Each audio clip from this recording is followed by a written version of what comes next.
Izin yang mulia, pemohon belum dapat salinan jawaban. Nanti segera diberikan. Oh, ya. Ini juga kami sambil menyimak juga Pak Heru.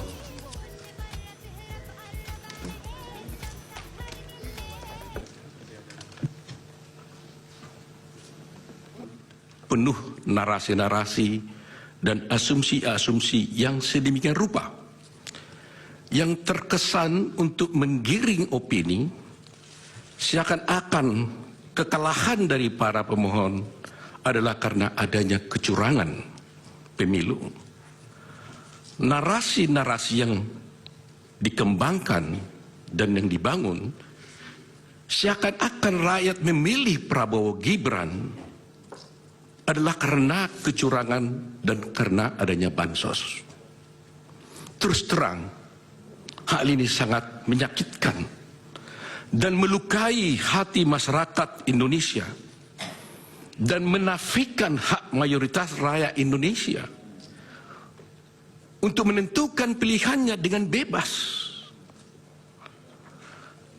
Karena rakyat Indonesia memilih Prabowo Gibran sebagai presiden karena mereka mencintai dan menginginkan Prabowo Gibran sebagai presiden dan wakil presiden Republik Indonesia. Pilihan tersebut dilakukan oleh rakyat Indonesia berdasarkan hati nuraninya. Jadi, kalau dituduhkan dan rakyat dituduh memilih karena adanya bansos, karena adanya kecurangan, itu melukai hati rakyat mayoritas Indonesia yang memilih Prabowo Gibran sebagai presiden dan wakil presiden yang mereka cintai. Yang kedua, pemilu kali ini adalah pemilu yang paling damai dan tentu paling baik, bukan paling buruk seperti yang disampaikan oleh para pemohon. Kalau pemohon dalam permohonannya menyampaikan narasi-narasi yang bersifat asumsi dan tuduhan-tuduhan kecurangan, maka kami kuasa hukum Prabowo Gibran tidak akan terpancing dan tidak akan terpengaruh dengan narasi-narasi dan diksi-diksi kecurangan yang dituduhkan. Tetapi kami akan tetap berpegang teguh kepada prinsip-prinsip kejujuran, profesionalisme, sehingga kami akan memberikan analisa juridis untuk membantah dalil-dalil pemohon, dan kami akan membantah dalil-dalil pemohon tersebut tidak dengan narasi-narasi yang asumsi dan asumsi-asumsi, tidak akan menggiring opini. Kami akan sampaikan secara jelas dengan argumentasi hukum disertai dengan bukti-bukti yang ada. Ketiga, bahwa kita tahu perkara ini seharusnya tidak diajukan ke MK, melainkan ke Bawaslu, karena isi permohonan tidak sesuai dengan ketentuan Undang-Undang khususnya pasal 475 Undang-Undang Pemilu, sehingga dapatlah dikatakan permohonan pemohon tersebut adalah salah kamar. Demikian juga petitum pemohon juga tidak sesuai dengan hukum acara yang berlaku di Mahkamah Konstitusi. Karena kita lihat petitum pemohon telah menyasar kemana-mana, sehingga terkesan permohonan tersebut, petitum tersebut seperti petitum sapu jagat. Karena pihak-pihak yang tidak pihak pun di perkara ini telah dimintakan untuk diperintahkan oleh Mahkamah Konstitusi untuk dihukum atau diperintahkan untuk melakukan. Terakhir, kalau pemohon menuduh ada kecurangan atau pelanggaran pemilu, dan hal itu kami nyatakan tegas dalam persidangan ini, bahwa kami sebagai kuasa hukum Prabowo Gibran dan Prabowo Gibran menyatakan dengan tegas dan membantah hal itu tidak benar.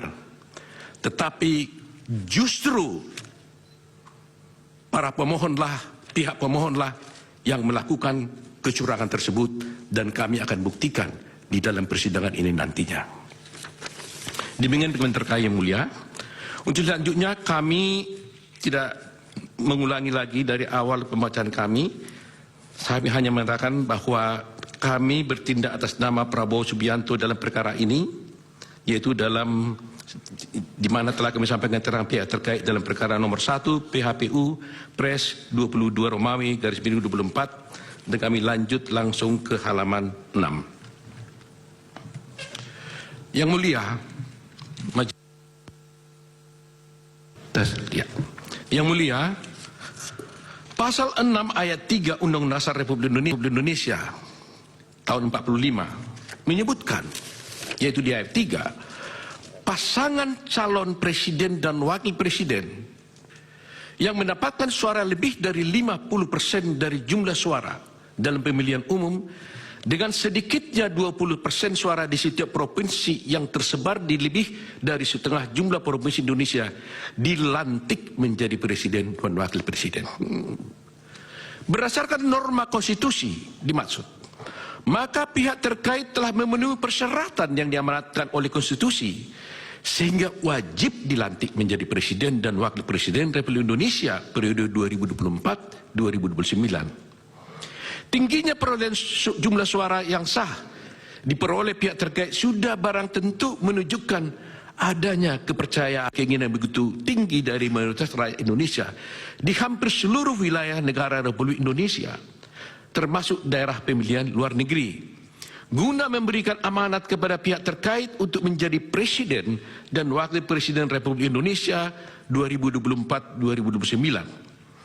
Rakyatlah yang dalam hal ini berdaulat menjadi penentu dari konsentrasi 3 pasangan calon presiden dan wakil presiden Indonesia, yang mana kami yakini ketiga pasangan calon adalah putra-putra terbaik yang dimiliki oleh bangsa Indonesia saat ini.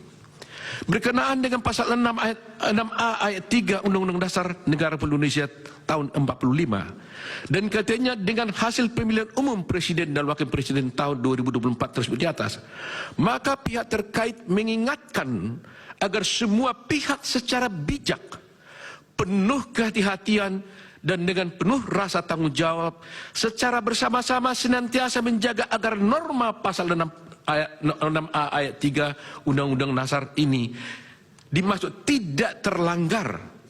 Jangan sampai setelah pemilihan umum diperoleh atas adanya ketidakpuasan dan kepentingan pihak-pihak tertentu terhadap hasil pemilihan umum presiden dan wakil presiden dimaksud, kemudian terus-menerus dilakukan upaya-upaya delegitimasi dan penegasan terhadap hasil pemilih itu dengan alasan-alasan yang tidak konstitusional dan tidak bersesuaian dengan peraturan undang-undang yang berlaku.